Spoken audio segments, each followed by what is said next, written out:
Hey, if you're watching this recording, it is time to talk about captions. So probably you're watching this because you're about to shoot photos for a photo story, or maybe you've already shot photos for a photo story, or you want to, and you need to caption them. And so that's what we're going to do today. So I'm going to open up this this presentation, and I did this presentation. Can I present it full screen? Yeah, I'm going to do it full screen because it's way more fun when you presenter view. There we go. Oh, that's weird. Oh, you know, do it. All right, so here we are. We are going to talk about caption writing. And so the topic for today, as we're doing captions, I made this slideshow for specifically for yearbook. So that's kind of where we were thinking. But however, this totally applies if you're writing captions for a photo story to go in a newspaper or magazine or on the web, or maybe you're even taking photos for a that you're taking for a literary art magazine, or for like for a poem that you've written or a short story. This caption can be applicable to you as well. And really, captions, like you can't have a photo without a caption. Photos, yes, there's 1,000 words, but also captions make them more meaningful, right? And they give you stuff that's not obvious from the photo. And so just a couple examples. These are not the kind of captions you want. You do not want to put smile for the camera. This is something you'd see in a middle school yearbook, right? Smile for the camera. That's not meaningful. Don't do that, right? Caitlin Williams swings for the green. I can see she's swinging. That doesn't help, right? So this isn't a very meaningful caption either. Like, okay, great. I know who this is. I know that's Caitlin Williams, but that's about it, right? We're missing all kinds of information here. When, where, what's going on here, right? Here's another one. This is a little bit better. Leadership students, now we kind of have a little bit of context. Work hard to fill goodie bags. Okay, they're filling goodie bags. Now we kind of know what they're doing. That wasn't obvious from the photo, but I still don't know who this is. Why are they filling goodie bags? What's in the goodie bags, right? I like the photo though. Look at this, rule of thirds, right? Leading lines, selective focus, right? Our eye starts here on the kind bar and it wraps right up here. It's a pretty cool photo. It's a shame it has a meh caption. All right, so here it is. This is the gold standard of captions. This was actually written by a student, right? Excellent caption here. Don't get overwhelmed. This is like the Pulitzer of all, but I'm going to give you a sneak peek into what captions could be and what they could do. So check this out. This is a meaningful headline. Fill 'em with kindness. Look, we got a little, I see what they did here. Fill 'em with kindness, kind bar. Fill them with, love it, right? So we got a little attention getter headline. And here's the caption: fill them with kindness. To complete her 5th care bag, all right, we got some context. Jamin Olsum Kasalik, 12, right, senior, packed kind bars, beef jerky, and socks into 450 care packages for area homeless youth. Wow, now we've got some backstory. Right? The Kindness Project was dreamed up by ASB officers looking for a way to serve the community during the monthly academic time. Participating seniors received grad night raffle tickets, but not all the students needed an incentive. The raffle tickets didn't matter to me, Hannah Russell, 12, said. I would do it again in a heartbeat. Aw, now we have the whole story. Now we know why they're filling up bags, why there's a kind bar there, and they're being kind. Aw, right? Now that is a meaningful caption. So this is what we're talking about when you're going and you're trying to tell a story with photos, because that's really what photography is about, right? These photos were how do we go about picking the right ones? That's really the first task. Right? Because good captions begin with good photos. The caption really can only go as far as the photo is. So first we got to select a good photo. Both of these were taken at the same meet. So you go and you shoot an event or you take photos of something and you have to decide which photos am I going to use? Which one's more interesting here? The correct answer should be the one on the right? The action photo, because there's something happening. There's action. It's not posed. It's candid. It's in the moment, right? The one on the left, it really could be anything, anytime. What are you really going to say in a caption of that? They smile for the camera. I mean, what's happening? It really could be anything. So we start with the good action photos. We don't want posed photos. We want something that tells a captivating story. And if this was the photo, what 5 questions would you ask?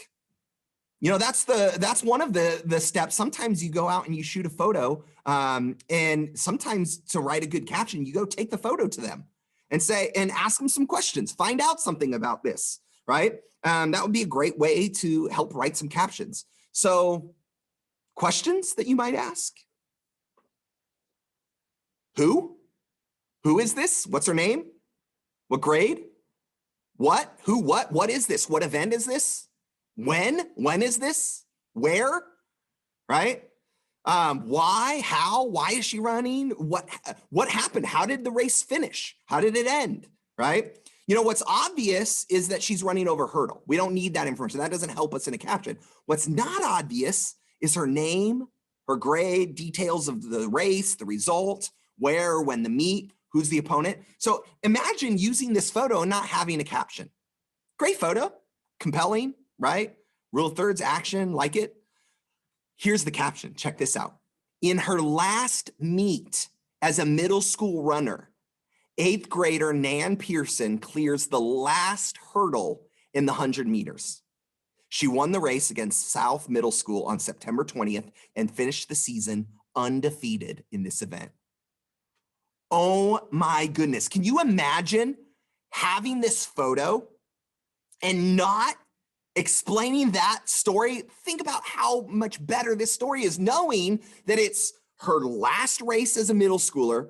This is not just her last race. This is the last hurdle of her last race. This photo, the photographer knew to go to the last race, knew to go to the last hurdle, make sure to get a photo of that, right? And not just that, but she won the race. It's the one that she won. And it was her undefeated streak. Like all those things, not obvious from the photo. But don't you think Nan Pearson is going to love, people would pay so much money to have that moment captured, right? That's what makes for a good storytelling photo and caption, right? Now, not all captions are created equal. There are a bunch of different types of captions that you can do. And sometimes there's a time and place for all of them. In a yearbook, we have lots of different types of captions. And you might have different types of captions in your publication or however you're using your photos. ID captions, group photos, basic captions, storytelling captions. Sometimes an ID caption is where you just identify the person. At a bare minimum, every photo should identify the person, the subject, right? And so, in a yearbook, like in the people section of the yearbook, this is fine. Just having their name is great, right? But this is probably the only place an ID caption would belong. Maybe like in the opinion section of a magazine or newspaper, if you want to include a photo of the author, right? You might do that, but just put their name, right? But you have to at least do that. Group captions are another type of caption where you just list all of the people, first row, second row, third row, right? All the people in the group, identify them by a group. But again, this is rare. This might only be in a specific section, right? Now, basic captions is where you have a candid photo like the photo of Nan Pearson. You got to identify the people, right? You got to describe the action in the photo that's not obvious, right? In present tense, as if it was happening. Right? At a bare minimum, the basic photo, if you've got a candid photo, a cool action photo of something, you need to identify the subject and take us into that moment. What's happening in that moment, right? This is like a sentence long, right? When we don't have a ton of space or when we've got a lot of photos that we're using that are kind of related to the same thing, we don't need to do a whole full-on Pulitzer fill them with kindness caption for every photo of this one event. Sometimes it's just the basic information. Then we just need just the what's happening in this specific photo. So that's a basic caption. But another thing about basic captions that's important, though, is think about how do we write them? How do we start with them? And the best way to write a simple basic caption is to list out those all 5 W's: who, what, when, where, why, and how. List as many of those as you can of your photo, and then just look at each of them. Which one is the most important aspect of the photo? That's what you begin your basic caption with. So if it's the what, then maybe this is what your caption might look like. Singing Pretty Hurts by Beyonce, Jen Wagner, 10, entertains the crowd during the intermission. Maybe the what, the fact that she's singing this song, is the most important. If that's the case, put that what information first, then put the who and whatever other information you have. Maybe it's the fact, the when, after the first half of the annual fashion show. Maybe it's the fact that it's after the first half. Jen Wagner sings a cover of Beyonce's Pretty Hurts. Maybe when is the most important, so lead with that. Or maybe it's the where. On a dimly lit high school auditorium stage, Jen Wagner, 10, sings a cover of Beyonce's Pretty Hurts. Maybe the where is the most important. Or maybe it's the why or the how that's the most important. If that's the case, make that the beginning of your basic caption. While the fashion show models change into different outfits backstage, Jen Wagner, 10, entertains the crowd with a cover of Beyonce's Pretty Hurts. Right? Maybe the fact that it's at halftime, while they're changing, and that's what she's doing. She's entertaining the crowd. Maybe that's what you should lead with. As a general rule on basic captions, any caption at all, you don't want to begin with the who. You don't want to begin with the who. And the reason is, if you think about it, that's typically what we might do if we sit down. Jen Wagner entertains the crowd. If you start with Jen Wagner, you know who's going to keep reading that caption? Jen Wagner and her mom. Everyone else is going to check out. Jen Wagner and her mom are going to be the only ones that continue reading, right? So that's why we kind of don't want to, rarely is the who. The fact that it's Jen Wagner doesn't really matter that much, except to Jen and her mom. Typically, it's the what, the when, the where, the why that's important, that's intriguing to everyone. There is an exception. The only exception is if the who is Beyonce. If Beyonce is the who, then you may begin your sentence with Beyonce. But even in this case, Beyonce isn't the who. Beyonce is the what, right? Now, if Beyonce showed up, right, at the intermission of the fashion show and got up on stage and sang, then you better believe that caption should begin with Beyonce, right? Because everybody's going to keep reading, right? There you go. But yeah, generally don't begin with the who. But this is where we really want to go. The holy grail of captions is that full, complete storytelling caption. And I'm going to kind of break it down for you just so you can kind of see the elements of it, what goes into it. And we're going to practice. We're going to practice doing it. I'd love to see you try and create one for your photo story, a holy grail. And then we're going to talk about the different elements of it, how we can mix and match them. So the holy grail of captions is the storytelling caption. And we like to use a method called the ABCD method. And so if you've got a notebook, if you've got a portfolio where you're taking notes, you should write this down. You should commit it to memory. You should be able to rattle off A, B, C, D and know what all those things are. So if you don't, get out something, write this down. You should have this off the top of your head. So ABCD method, here's how it begins. You start with an A, an attention getter. And this is kind of like a mini headline, right? It's like a mini headline for your caption, fill them with kindness, right? 1 to 3 words, grabs their attention. We typically don't put like photo left or photo right above, right? Instead, we like to use an A, an attention getter. We like to use like a little headline that clearly connects the photo to the caption. So that way the person that's viewing it sees the photo and is like, oh, where's more information? Attention getter, grabs our attention. So here's an example. Great photo here, rule of thirds, leading line, eye lines up. Look, even where the caption is, it points your eye right up, right? Dive in. If we want to find the caption for this photo, dive in. The guy's diving. Yes, you got my attention. I want to know more. That's the A, dive in. Okay. Now the B is that basic caption that we already kind of talked about.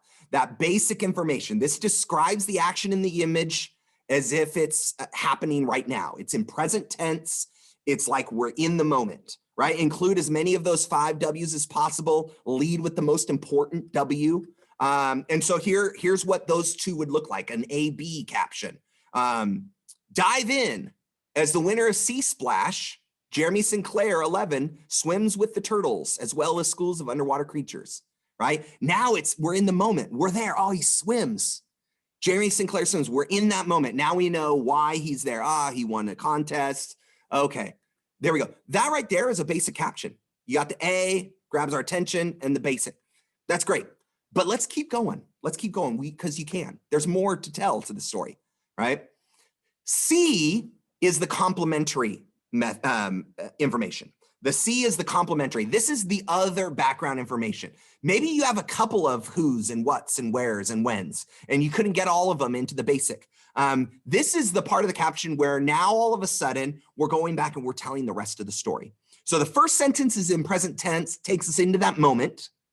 This complementary information, and maybe it's a sentence, maybe it's 2, maybe it's 3. All of these are in past tense now. Now the event is over. We're out of the moment. What happened, right? This gives all of the other details, the other backstory, behind the image, right? So here's the example. Dive in as the winner of Sea Splash, Jeremy Sinclair swims with the turtles as well as schools of underwater creatures, right? Now, here's the complementary information. For over 30 minutes, Sinclair experienced sea life, right? Now we're giving more information. We're in past tense. We're like, okay, it's happened. Here's what he did. He experienced sea life as part of the Wildlife Refuge Park field trip, right? And we're still in past tense. We're giving background information. In addition to the sea adventure, student biologists toured the jungle rainforest and exotic aviary sanctuary. This is the other stuff they did, right? After this moment took place. So now we've got an ABC caption, right? Complementary information. Awesome. Now we know a little bit more of what's happening. It's not just some random guy snorkeling, right?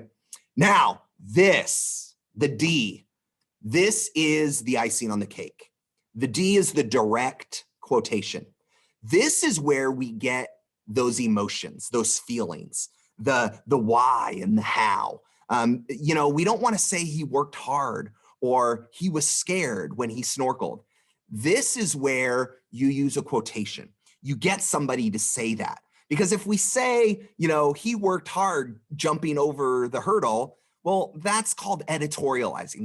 That's our offering our editor's opinion, right? We're editing the event, right? We don't want to do that. We want to have a source, a primary source, share their emotions and feelings. So we do that by including a direct quotation. So a quotation could be from someone in the photo. That's a really simple thing to do. Take the photo of the person, say, what were you thinking? What were you feeling? Tell me about this, right? And write down what they say. Boom, drop that in. That could be a good direct quotation for a caption. But it could be somebody who was there, who could give additional information that could serve like a primary source, right? So you stack the direct quotation at the end. This is the icing on the cake. And this is what a complete ABCD storytelling caption might look like, right? So we've got the A, the attention getter, dive in. We got the basic information. We identified the person in the photo, winner of Sea Splash, Jeremy Sinclair. In the moment, swims with the turtles as well as schools of underwater creatures for over 30 minutes. Background information, he experienced sea life. In addition to the adventure, student biologists toured the rainforest, exotic aviary sanctuary. Now the direct quotation. The whole trip was so much fun, Julie Chan, 10, said. It wasn't just an in and out rush tour. We stayed all day and asked tons of questions about what we had heard about at school. Now we've got the feelings, the emotions. I don't know if you noticed this or not. This wasn't a quote from Jeremy Sinclair. It could have been, but check this out. All of a sudden now, you know who's going to be interested in this caption, in this story? Not just Jeremy Sinclair, not just his mom, not just his friends, not just the 11th graders, right, who are buddies with Jeremy Sinclair. Now also Julie Chan, all of her friends, all 10th graders now have investment in this story because now they kind of see a bit of themselves in it. Now it's not just Jeremy, not just Julie, not just 10th and 11th graders. but it's about a field trip.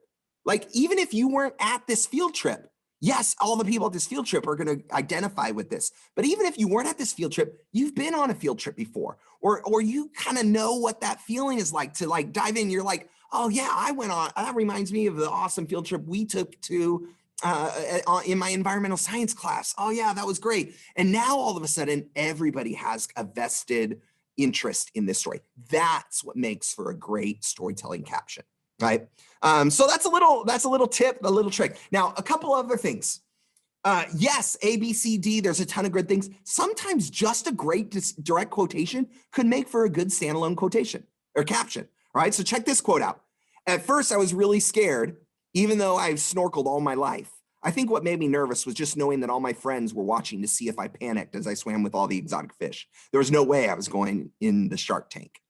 Right? That could be a great standalone caption, especially if we already have another photo in a photo story that gives all the background information about the field trip and the park refuge. And then this was just one more detail of it. You could absolutely tell the next aspect of that field trip story with just this one photo, right?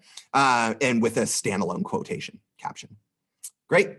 So, you know, and this is what like a whole page of a photo story might look like. Look at this. This is 1, 2, 3, 4, 5 photos of an event. And look, each of these captions connects to and tell a different aspect of the story, right? And the winner is, right?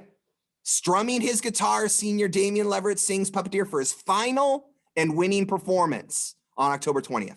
Right? And so notice all the depth and detail. Look, this whole page actually is just photos and captions, right? This whole thing is photos, captions. These are direct quotes, captions, photo, caption, right? You can tell a story, right? So that's a great way. Now, a couple things that you want to check. Check the details when you're writing your captions. Are you identifying everyone in the photo? You should, unless it's like a super large crowd. And you can't, but you really, if you can see their face, you really should identify them. Are their names spelled correctly? Do you have their grade classification? Make sure that the caption doesn't begin with the name unless you get a photo of Beyonce. Yeah, so try not to begin with the name. Use a variety of starting styles. If you're doing 5 different photos of an event, try not to begin all of them with an ing.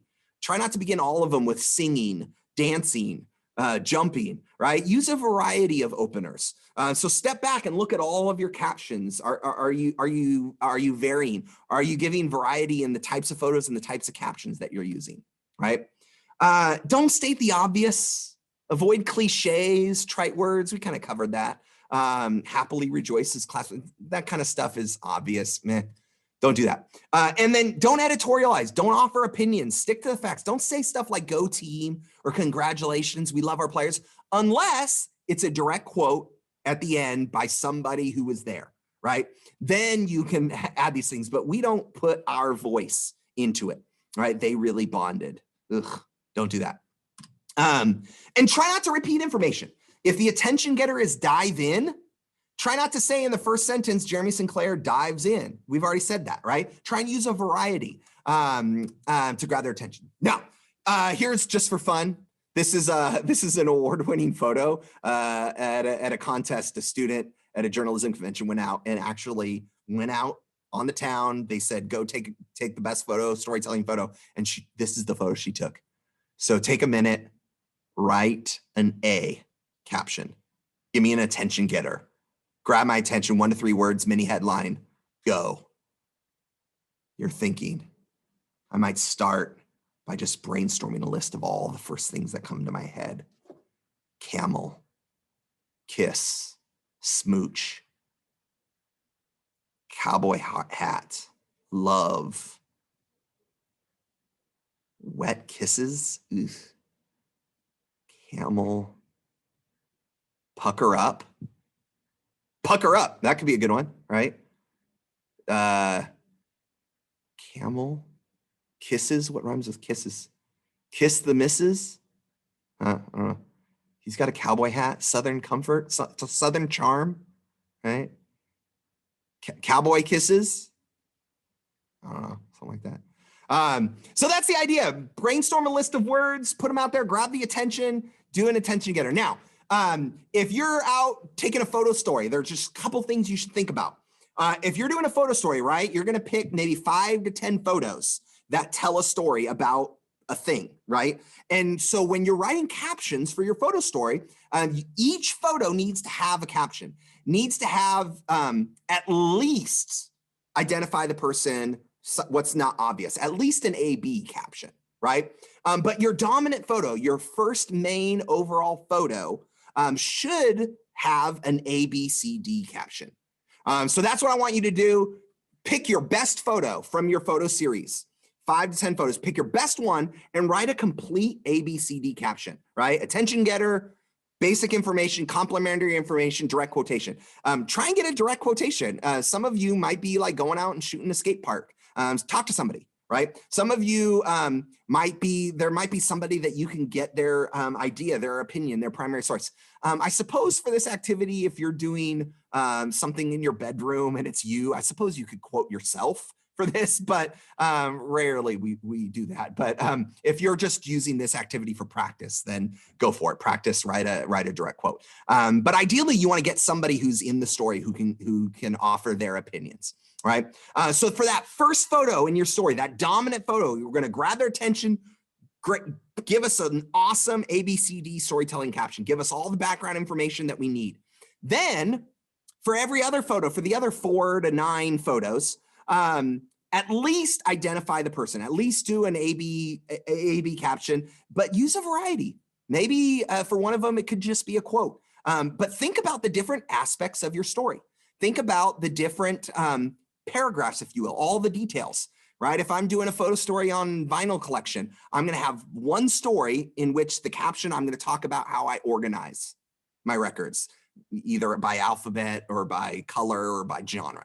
Right? One of my photos, I'm going to talk about the stereo that I use, right? And so I'm going to have one photo that does that. And in that caption, I'm going to give all the background information about my turntable, right? So whatever the different aspects of your story are, use a variety. Use a variety. Don't give me the 5 action photos, right? Show the before, the after, the during, right? Don't repeat, right? But I've got 5 awesome photos of my puppy making different expressions. Well, pick the best one, do a caption of that, but then get a different angle, get them doing something, get a wide shot, right? Tell a story, right? So that's it. That is caption writing. Hopefully that was helpful to you. Get out there and tell a story with your photo, include a caption, make it interesting, make it intriguing. It's up to you. All right, take care.